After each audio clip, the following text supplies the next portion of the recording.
Hello students, इस lecture में हम लोग बात करेंगे variation of pressure with depth. ठीक है, अब इस टॉपिक को समझने के लिए इस सिचुएशन को समझो कि यहां पे हम लोगों ने एक सिलेंडर लिया है।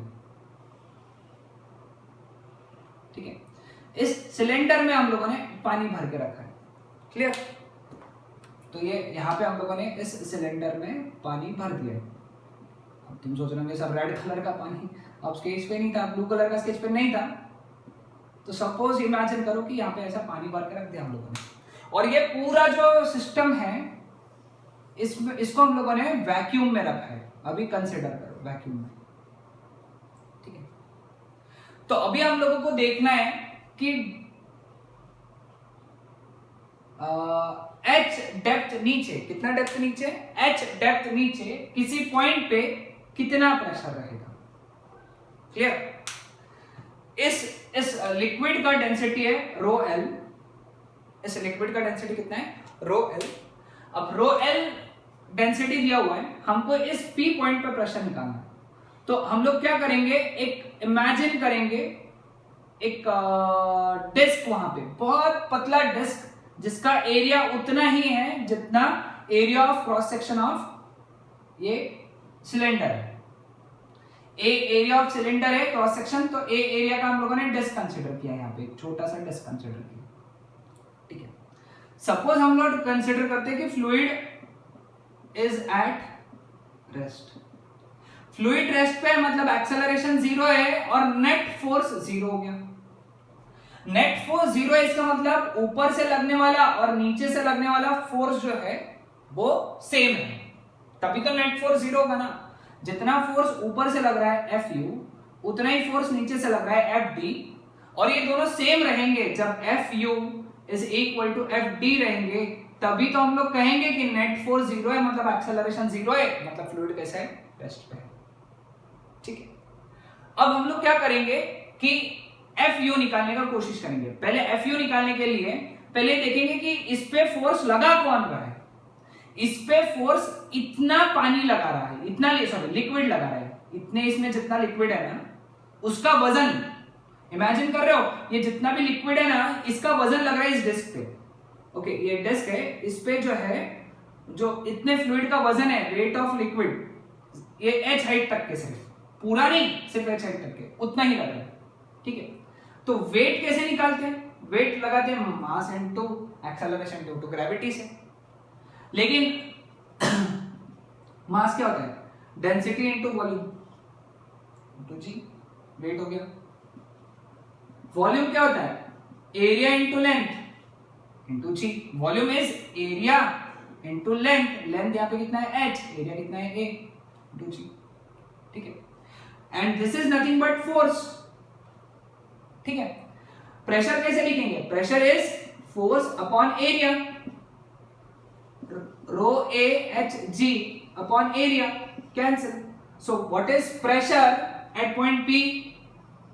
Let us say this point is P, that is equal to rho h rho g, ऐसा याद रखो, h rho g। ठीक है, अब यही प्रेशर नीचे से भी लगेगा क्योंकि F D is equal to F U था।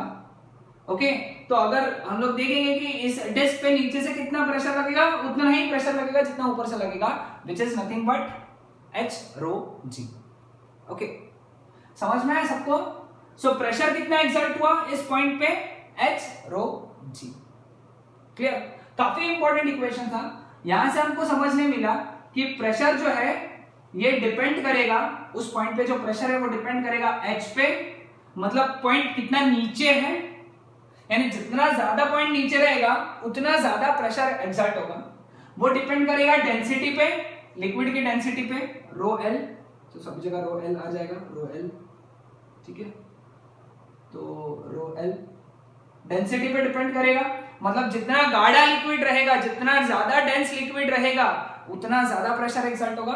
ऑल्सो इट विल डिपेंड कि उस जगह पे एक्सेलरेशन ड्यू टू ग्रेविटी कितना है। समझ में? क्लियर? अब डिपेंड किस पे नहीं करेगा, it is independent of area, है ना। जो एरिया क्या है, एरिया कितना है उस पर डिपेंड नहीं कर रहा है, ए का टर्म ही नहीं है। Also it does not depend on shape of container, है ना। कंटेनर का शेप क्या है उस पर भी डिपेंड नहीं कर रहा ना, क्योंकि बाकी कोई डिमेंशन आ ही नहीं रहा है, सिर्फ वो एच पे आ रहे ना, शेप कैसा भी रहे। So it does not depend on shape of container. Clear with this? अब ये हम लोगों ने तब का सिचुएशन है जब हम लोगों ने वैक्यूम कंसीडर किया था। सपोज यहां वैक्यूम नहीं है, एयर है, लेट अस से एयर है, तो एयर क्या करेगा, अपना प्रेशर P नॉट एक्स्ट्रा लगाएगा, है कि नहीं, अपना प्रेशर P नॉट एक्स्ट्रा लगाएगा। तो उस केस में pressure at point P would be given as P naught plus उस जगह का pressure which is H to G। Most important formula, note down करके रख लो इसको, यहां पे बहुत ही ज्यादा इंपॉर्टेंट फॉर्मूला। ओके, तो what is pressure at point P, that is equal to P naught plus H rho G. P naught का टर्म इसलिए ऐड किया क्योंकि एयर ने अपना प्रेशर उस पर और लगाया। हम लोगों ने पहले P नॉट इसलिए नहीं लिया था क्योंकि हम लोगों ने वैक्यूम कंसीडर किया था। जब वैक्यूम है तो कोई एयर एटमॉस्फेरिक प्रेशर नहीं रहेगा ना। Okay, clear? तो इसका मतलब ये है कि जैसा जैसा पानी के नीचे जाओगे, if you go inside water, जैसे जैसे नीचे जाते जाओगे H बढ़ता चला जाएगा और प्रेशर भी बढ़ता चला जाएगा।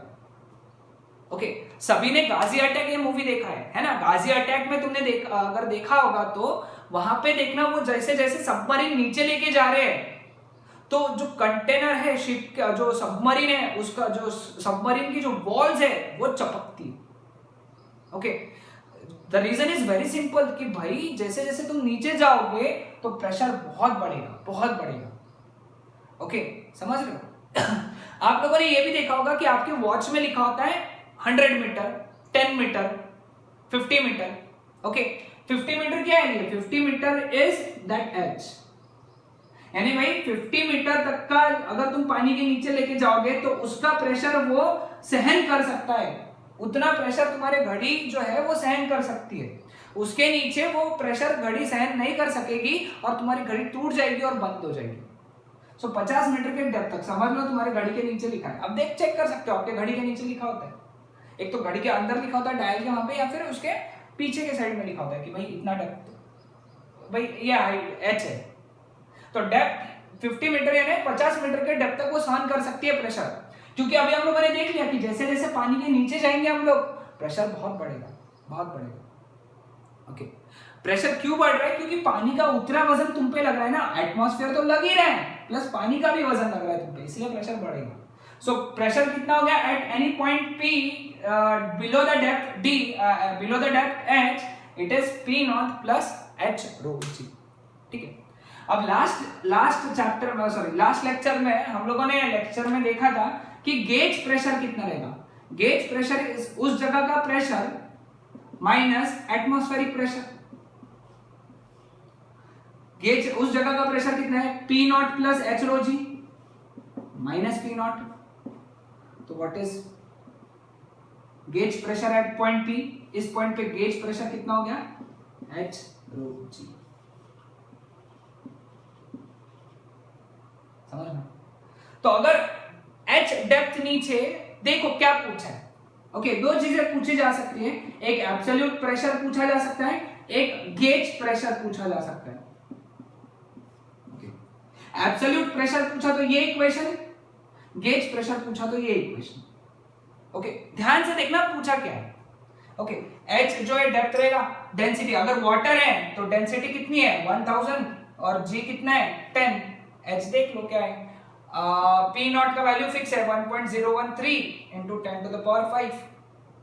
So this was all about variation of pressure with depth. Okay, अब इसमें एक बात और ध्यान में रखने लायक है कि at same depth and same liquid and at same place pressure remains constant. Okay, pressure remains constant, यानी कि सपोज ये एक लिक्विड ऐसा कंटेनर, ऐसे अलग अलग कंटेनर्स है। ओके,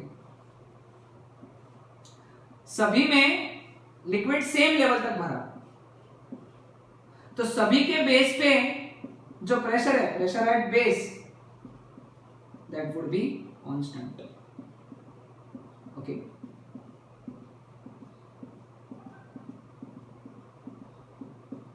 डेप्थ सॉरी बेस पे प्रेशर कैसा रहेगा? कांस्टेंट रहेगा, वो चेंज नहीं होगा। क्योंकि जो प्रेशर है दैट इज एच रो जी। हाँ, लिक्विड सेम होना चाहिए, लिक्विड भी सेम होना चाहिए, जी भी सेम होना चाहिए, पी नॉट तो सब पे पी नॉट ही लग रहा है,